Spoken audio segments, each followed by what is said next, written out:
Bonjour à tous, bienvenue sur Tesla, j'espère que vous allez bien. Aujourd'hui je vous partage là où tout a commencé, là où est venue ma première réflexion le 1er janvier 2018. C'était ici même où je me suis dit que tout devait changer. Voilà, vous connaissez tous la fameuse augmentation, le gasoil qui est passé de 1,20 € à l'époque à très rapidement 1,40 €, grosse augmentation d'un seul coup. Et à partir de là, je me suis dit qu'il fallait vraiment stopper cette hémorragie. Donc pour aujourd'hui, on va faire quelque chose d'assez jouissif. On va faire un tout droit devant les stations. Aujourd'hui, c'est terminé. On ne met plus de gasoil. On passe tout droit devant les pompes. C'est terminé, on est passé à l'électrique, on a changé nos habitudes. Et je vais vous expliquer de A à Z qu'est-ce qu'on y a gagné de passer à l'électrique. Et c'est tout de suite dans Tesla.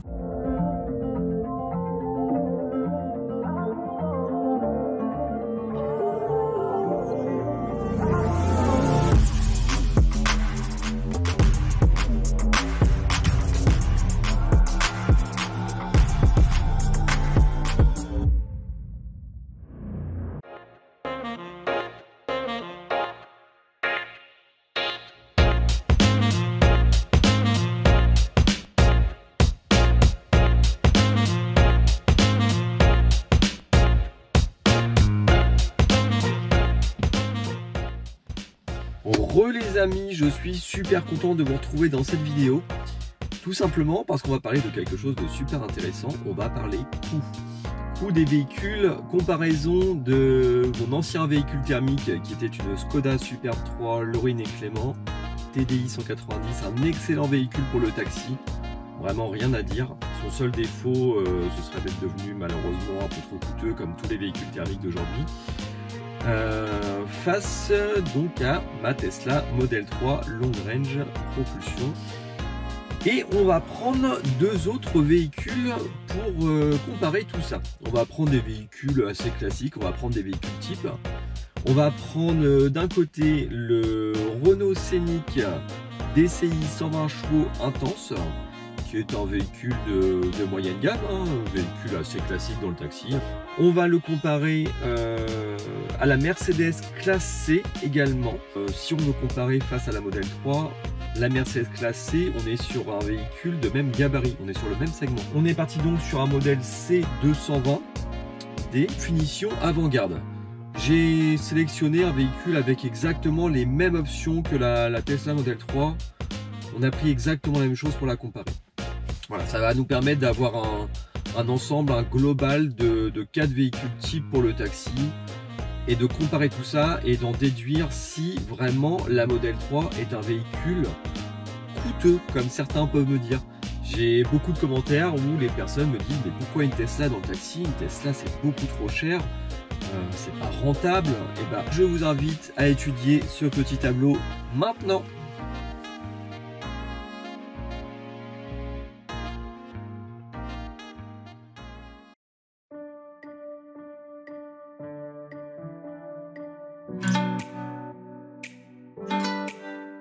Nous commençons notre tableau comparatif de taxi électrique versus thermique sur une base de 80 000 km par an. On va partir sur la base de notre Tesla Model 3 Long Range Propulsion face à mon ancien véhicule, ma Skoda Superb TDI 190 avec laquelle j'ai relevé absolument toutes les informations tarifaires, entretien, etc. Et dans ce comparatif, on va prendre deux autres véhicules que j'ai largement étudiés.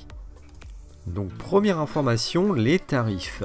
On part avec notre Tesla Model 3 Long Range Propulsion qui démarre à 49 400 €, qui est, je rappelle, un modèle qui n'est plus commercialisé actuellement. C'est la même chose qu'une Long Range Dual Motor, donc grande batterie. Sauf que l'on a deux roues motrices, 75 chevaux de moins, et pour les avantages, on a 5 000 € de moins au niveau du tarif et 40 km d'autonomie supplémentaire. Pas de remise chez Tesla, par contre nous avons ici nos 6 000 € d'aide gouvernementale qui sont inclus dans le tarif. À côté, nous avons notre Skoda Superbe TDI 190. 50 330 € prix de base. À savoir que l'on a 6 000 € d'options. Donc le véhicule était à 44 000 € et que j'ai rajouté quasiment tout le catalogue d'options. Ce qui nous donne la même chose que la Tesla Model 3 qui, elle, a tout de série. Il n'y a pas d'options à rajouter sur la Tesla Model 3, mis à part une ou deux petites choses. La différence à la Model 3, c'est qu'ici on a une remise de 20%, ce qui nous donne donc 40 270 € TTC. Voilà donc pour la Skoda Superbe TDI 190 Laurine et Clément. Nous passons donc ensuite au Renault Scénic Intense DCI 120 chevaux EDC, donc boîte automatique. Vous vous demandez certainement pourquoi j'ai inclus un véhicule qui semble ne rien avoir avec les autres. Tout simplement parce que j'ai sélectionné un véhicule vraiment traditionnel dans le taxi. Au-delà de ça, le tarif de notre Scénic nous permettra d'avoir un repère beaucoup plus réaliste. On verra au final si on est moins cher que la Tesla Model 3 à l'utilisation à l'année. Côté tarif, nous sommes à 34 800 € avec une remise minimum accordée de 20%, ce qui nous donne 27 680 €. Alors quand je parle de remise minimum accordée, il faut savoir que beaucoup de constructeurs ont des protocoles de remise adaptés au taxi. Tout simplement parce que pour beaucoup de constructeurs, c'est une forme de publicité pour eux d'avoir des taxis qui roulent avec leur marque. Alors non seulement une publicité, mais aussi une forme de rentabilité côté entretien, puisque bien sûr, nous revenons assez souvent dans les garages pour entretenir nos véhicules. Mais c'est avant tout une forme de publicité. Nous passons ensuite sur notre Mercedes C220D Avant-Garde 194 chevaux, boîte automatique. Donc chez Mercedes, ça se passe un petit peu différemment. Nous sommes sur un tarif de 60 699 €. Il faut savoir que Mercedes accorde très peu de remise sur ses véhicules. Là, on a une petite remise de 5% minimum accordé. Hein. C'est vraiment le strict minimum. Peut-être que vous pouvez obtenir un petit peu plus, mais ça reste compliqué. Par contre, on a des avantages chez Mercedes. On a des garanties de 4 ans, souvent, qui sont offertes 4 ans ou 320 000 km. Donc on a une excellente couverture. C'est vraiment le gros avantage chez Mercedes. Hormis ça, on reste sur des tarifs beaucoup plus élevés que la moyenne. A savoir que notre véhicule ici sélectionné valait 49 000 € de base et que j'ai rajouté toutes les options que pouvait comporter la Tesla Model 3 Long Range qui a, je rappelle, toutes ces options de série. Donc là, on a près de 12 000 € d'options pour arriver au même niveau d'équipement que la Tesla Model 3. Donc en termes de tarifs, on arrive donc à 60 699 €. Avec notre petite remise de 5%, on arrive à 57 665 € TTC. Peut-être que vous pouvez obtenir mieux sur des véhicules en stock, mais là, on part vraiment sur les modèles sélectionnés sur configurateur. On passe ensuite au financement. Alors le crédit, la plupart du temps, nous taxis, nous achetons nos véhicules sur un crédit classique de 48 mois. Moi c'est ce que je fais la plupart du temps, donc j'ai pas fait 36 comparaisons, je pars sur la solution la plus classique, donc crédit classique 48 mois, hors taxe, puisque nous achetons nos véhicules hors taxe. Donc sans surprise, ça suit les coûts d'achat. 876 € par mois pour la Tesla Model 3, 729 € par mois pour la Skoda Superbe, 503 € par mois pour notre Renault Scénic, ce qui nous donne le remboursement le plus bas de notre comparatif. Et pour finir, 1048 € par mois pour notre Mercedes, ce qui est le remboursement le plus élevé de nos 4 véhicules. On passe ensuite à l'un des paramètres les plus importants de notre comparatif, le coût de l'énergie pour rouler. Bah oui, il faut bien la faire avancer notre voiture. Donc notre Tesla Model 3 qui est le seul véhicule à fonctionner à l'électricité dans ce comparatif, puisque c'est aujourd'hui le but de la comparer au véhicule thermique. On part donc sur un tarif de 130 € par mois, donc calculé, relevé par mes soins sur la base du tarif Bleu Ciel EDF en heure creuse.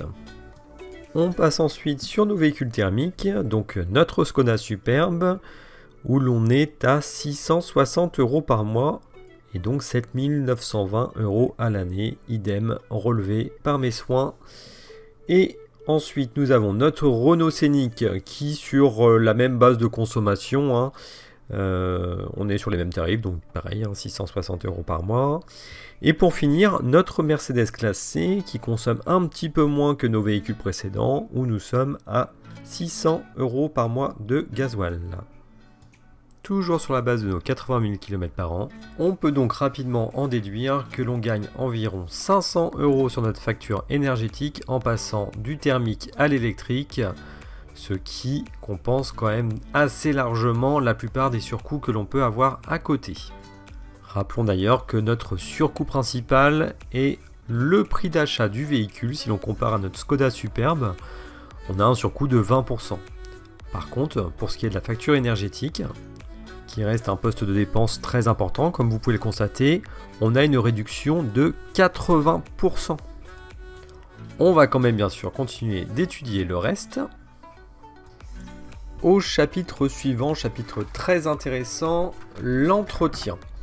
Alors pour ce qui est de notre Tesla Model 3, question qui me revient très souvent, qu'est-ce que ça donne niveau entretien? Eh bien tout simplement, on a un entretien à 80 000 km, donc là en l'occurrence pour nous ça fait 1 an, hein. Et donc cet entretien est facturé 800 € chez Tesla. Paramètre très important, cet entretien est facultatif, vous n'êtes pas du tout obligé de le faire. La voiture peut se passer de cet entretien sans aucun problème et sans que ça n'affecte votre garantie. Donc il existe pour vous rassurer, mais vous pouvez tout à fait vous passer de ce poste de dépense. Nous passons ensuite à notre Skoda Superbe 3.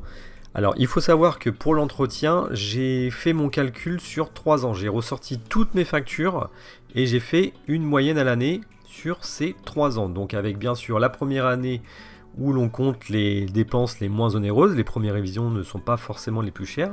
On a ensuite la deuxième année où on peut avoir les plaquettes, les disques qui peuvent arriver. Et la troisième année où on peut, le cas échéant pour notre Skoda Superbe, avoir carrément la courbe de distribution qui, elle, va augmenter le coût global des révisions. Ensuite, notre Renault Scénic qui est moins coûteux en entretien du fait qu'il n'y ait pas de courroie de distribution déjà, premièrement. On a ensuite un coût moins élevé d'une manière générale chez Renault et on a aussi les révisions de boîtes automatiques qui sont plus espacées.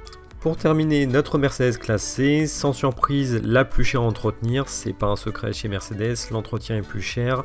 On n'a pourtant pas de courroie de distribution, mais les entretiens généraux sont beaucoup plus coûteux. Les entretiens sont également plus rapprochés. On a un entretien tous les 25 000 km chez Mercedes, contre 30 000 km chez Renault et Skoda. Je ne cite même pas notre Tesla qui, elle, n'a pas forcément besoin d'entretien tout au long de ces 3 ans. Mais si vous souhaitez en faire un pour vous rassurer, il est faisable tous les 80 000 km seulement. A savoir également sur la Tesla que on n'a pas forcément besoin de changer les plaquettes avant 200 000 km, voire 300 000 pour ceux qui battent les meilleurs records. Tout simplement parce qu'on a un freinage régénératif qui utilise un mécanisme qui ne met pas en action les plaquettes de frein. Donc on utilise très peu les plaquettes, uniquement pour les freinages d'urgence et arrêter la voiture au feu rouge en dessous de 10 km/h, on n'a plus de freinage régénératif, donc on l'utilise très peu le frein. Poste de dépense suivant, l'assurance. Pour le coup, on va faire très simple. Pour ce qui est de notre Tesla Model 3, on est sur le coût d'assurance le plus élevé, en toute logique, puisque notre véhicule fait 275 chevaux. Soit près de 300 chevaux, c'est un véhicule qui est vraiment extrêmement puissant. On est sur une puissance équivalente à une petite Porsche, hein, et vraiment dans le ressenti, dans le comportement du véhicule, on est vraiment sur un véhicule qui peut être aussi confort que sportif si on la sollicite. Donc on est sur un coût de 1 800 € par an qui paraît complètement cohérent. On passe ensuite à notre Skoda Superbe, 1 500 € par an, 300 € de moins, en toute logique. La voiture fait 190 chevaux, on est sur un break, hein, le break des familles pour ainsi dire. Voilà, on est sur un coût qui est tout à fait normal. On passe ensuite à notre Scénic, 1 400 € par an. On reste bien sûr sur des assurances de taxi, hein, je le rappelle, on a des assurances, nous, qui sont plus coûteuses que des particuliers, bien sûr. On a des protections sur les clients transportés, qui sont assez conséquentes, donc le coût se ressent automatiquement. Et pour finir, notre Mercedes classe C qui se situe dans la moyenne, hein, un petit peu plus bas que la Tesla, un petit peu plus haut que la Skoda. On a un véhicule qui est plus cher, mais qui est moins puissant que la Tesla. Donc voilà, un coût de 1650 €. Tout ça, c'est sans grande surprise. Mais on le prend bien sûr dans notre coût total, puisque l'on prend vraiment la globalité de tous les coûts. Ce qui nous amène à la conclusion suivante. On va partir de la voiture la plus onéreuse, en faisant le total de tous les coûts par mois. On commence avec notre Mercedes classe C, qui nous coûte 1918 € par mois. Suivi derrière de notre Skoda Superbe, 1638 € par mois. Donc voici nos deux voitures les plus onéreuses, c'est sans grande surprise. On va avoir maintenant entre notre Scénic et notre Tesla Model 3, laquelle est la moins coûteuse. Et grande surprise de ce comparatif, et c'est bien pour ça que j'ai choisi un véhicule traditionnel pour comparer les coûts, c'est notre Renault Scénic qui arrive en deuxième position avec 1375 € par mois. Ce qui laisse la place à notre championne de l'économie, notre Tesla Model 3 qui est la gagnante de ce comparatif avec seulement 1222 € par mois. Je dis bien seulement entre guillemets puisque je le rappelle on est sur des coûts professionnels avec un fort kilométrage réalisé l'année, donc autrement dit 80 000 km. Vous pouvez donc constater que la Tesla Model 3 est moins coûteuse que la plupart des voitures thermiques et même moins coûteuse qu'un standard comme le Renault Scénic DCI de finition intermédiaire. Et pour terminer, rappelons que sur le calcul total de notre Tesla Model 3, on a compté l'entretien qui nous coûte 66 € par mois, ce qui nous donnait 1222 € par mois. Si l'on déduit cet entretien qui est facultatif, on arrive sur un coût global de 1156 € par mois. On peut donc en déduire au final que notre Tesla Model 3 nous fait économiser 482 € par mois, soit moins 30% par rapport à notre Skoda Superbe. C'est énorme. Petit bonus pour vous, j'ai réalisé un tableau comparatif où j'ai introduit la Tesla Model 3 Dual Motor 351 chevaux pour avoir un ordre d'idée par rapport à ma version propulsion qui n'est plus commercialisée, que vous puissiez savoir sur quoi vous orienter et où vous irez. Et bien sur un Dual Motor, à l'heure actuelle, on aura seulement 65 € par mois de plus. Alors ça comprend tout simplement la différence du financement. On a 65 € de plus par mois sur le crédit. Au niveau du reste, tout est pareil. L'assurance, j'avais fait la demande, c'était exactement le même coût pour une Dual Motor. On n'a pas de différence à ce niveau-là. Alors, je vous avais annoncé qu'il y avait une différence de 5200 € entre la grande autonomie propulsion et la grande autonomie Dual Motor. Là, en l'occurrence, on n'a que 3600 € de différence. Alors, pourquoi? Je vais vous expliquer. Lorsque j'avais acheté ma voiture, on avait la peinture métal qui était en option. C'était une option à 1600 €, le blanc nacré. Plus particulièrement, le blanc était une option. Aujourd'hui, le blanc nacré est de série. Ce qui fait que si on achète une Dual Motor aujourd'hui, à l'époque, on aurait dû la payer 54 600 €. Aujourd'hui, avec la peinture blanc nacré de série, on a une voiture à 53 000 €. Donc voilà ce qui explique l'écart. Donc concrètement, pour résumer ce petit bonus, ne vous dites pas Tesla il a acheté la propulsion, ça doit être le meilleur choix, elle est plus dispo, on attend son retour. Non, concrètement, aujourd'hui vous avez uniquement la Dual Motor pour ce qui est de la grande batterie de disponible. Si vous pouvez vous permettre de mettre les 65 € en plus par mois, mais ne vous privez surtout pas, vous allez bénéficier de 351 chevaux, soit 76 chevaux de plus. Et vous allez avoir également une voiture en 4 roues motrices, c'est pas négligeable du tout. Donc ne vous en privez surtout pas si vous le pouvez. Vous aurez certes 30 à 40 km de moins en autonomie, mais alors sincèrement, dans la vie de tous les jours, au quotidien, je peux vous dire après plusieurs mois d'expérience que 30 à 40 km de moins d'autonomie, c'est vraiment pas grave, parce qu'on va jamais aller chercher aussi bas au niveau de la réserve, on va toujours s'organiser pour recharger avant. Si vous avez envie de vous faire plaisir, si vous voulez vous différencier, si vous voulez une voiture qui change votre quotidien, qui vous permet à la fois d'avoir une activité plus reposante ou à la fois plus ludique, tout en faisant des économies, mais foncez sur cette voiture qui vraiment ne vous apportera que du bonheur. J'ai réalisé cette vidéo dans le but de tordre le cou aux idées reçues et de vraiment vous démontrer point par point que la Tesla Model 3 n'est pas une voiture plus coûteuse qu'une autre. Au contraire, c'est une voiture très économique. Et vraiment, les économies, ce n'est qu'un détail à côté de tout l'agrément qu'elle peut apporter à côté. Personnellement, je ne l'ai pas acheté pour faire des économies, je l'ai vraiment acheté pour son agrément de conduite, qui est vraiment le critère principal d'achat de la voiture.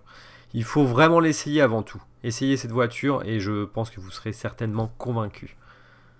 Je vous laisse sur les images qui vont suivre de notre Model 3 à l'abbaye du Valas.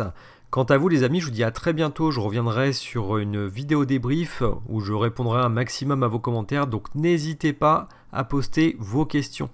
Je vous dis à très bientôt pour de prochaines vidéos. Ciao ciao.